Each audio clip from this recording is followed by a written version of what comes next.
Hey, welcome back to my channel. Today we'll be discussing Heat x Beat, I May Be an Omega, but I'm Going to Be an Idol by Homerun. But before we get started, there will be spoilers, so if you don't want to be spoiling this manga, go and click off now. No worries, I'll catch you next time. For those of you left behind, let's go over some content warnings. There may be references to sexism, overwork, violence, idol culture, harassment, mentions of divorce, lack of bodily autonomy, specifically pressures to be on contraceptives, prejudice, invasions of privacy, gossiping, slut-shaming, sexual assault, and mentions of pregnancy, as these things do appear in the manga. But if that's okay with you, let's go and get started.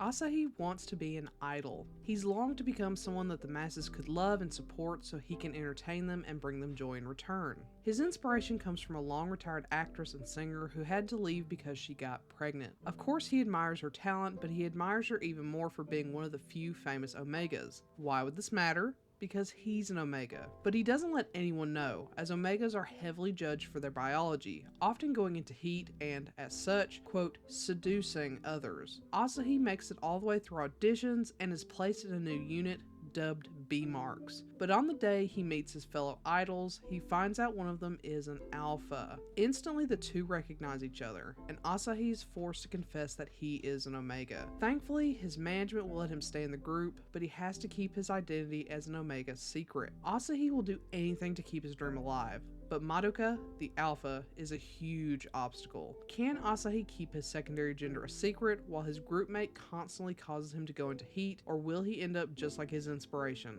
forced to quit altogether?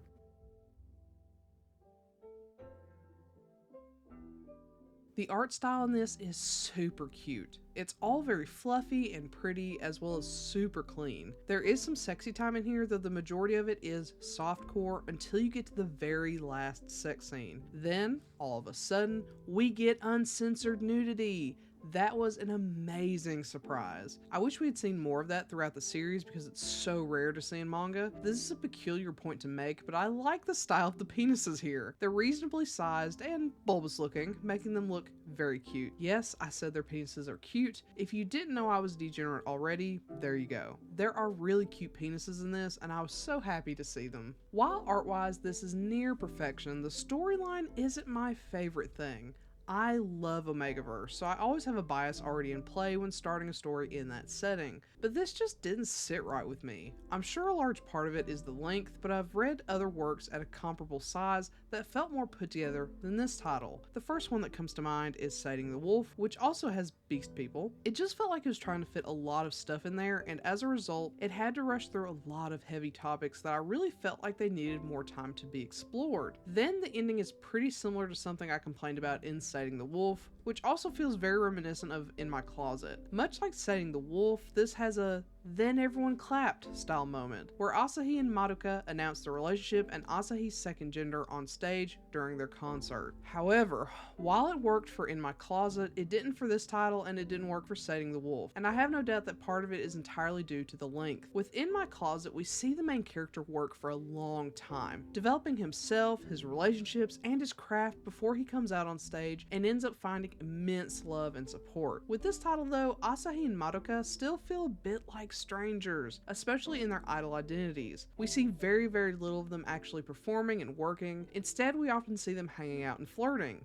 The focus is on Asahi's identity in relation to Madoka rather than him as an Omega within himself and his identity as an idol. I like that it did focus so intently on the relationship, but even that feels very superficial, watered down to an alpha and an Omega with not much more beyond that. There were some glimmers of something there, such as when Madoka learned to cook Asahi's favorite things. Still, those moments are strangled by all the additional characters, commentary on the idol industry, and then Asahi being constantly in heat or hiding away. So, when the big reveal on stage happens, it just feels corny and like an easy out. I think it might have been more successful successful if they just started showing off the relationship in public rather than having Asahi go out on stage and announce it, only to have Madoka come to his rescue, which results in the crowd cheering for them. Letting Asahi's identity remain unconfirmed and simply accepted by him would have been much more powerful, since so much of this was focused on his identity and the public eye. He could go out with Madoka like he wants to do, only confirming his identity when asked directly, and just enjoy being an idol, giving him the inner strength I think his character really needs, rather than relying on a crowd to accept his confession, and then to have Madoka run out and save him from all the scrutiny. As far as I can tell, Asahi just never comes into his own. Unfortunately, this is coming out during a time when there are dynamic and distinct Omegaverse stories with unique plots, or, at the very least, unique spins on tired tropes. Some that come to mind immediately are Smyrna and Capri, or the origin of species. Saving my favorite for last and Beast Storm have elements similar to the Omegaverse and also have the added element of animal characteristics. Even taking the Omegaverse and Beast elements out entirely, there are far superior idol-based narratives, like In My Closet. Unfortunately, this is a single volume work, so it just doesn't have the time to reach that pinnacle confession with any sense of depth. I think another, more subtle resolution would have made more sense for the amount of character development we get, and would allow Asahi to have some level of independence he desperately needs.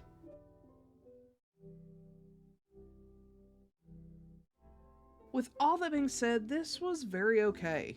I almost want to say I dislike it, but it does have some elements that hold me back from saying so. The art is beautiful, and the hardcore uncensored sex at the end is great. I like the commentary on idol culture and bodily autonomy, but the depth of character and romance development is severely lacking. If this had more volumes, I have no doubt it would be much more well-rounded, but it didn't have the time to develop beyond those good elements I mentioned. There is a separate volume in this universe that's coming out that I fully intend to read. Fingers crossed we get some more exploration into idol culture, but with more character development and deeper romance the second time around. So, have you read Heat X Beat? I may be an Omega, but I'm going to be an idol? If so, what do you think? Do you agree with my assessment? Do you not? Let me know in comment below. Otherwise, I'll catch you next time. Bye!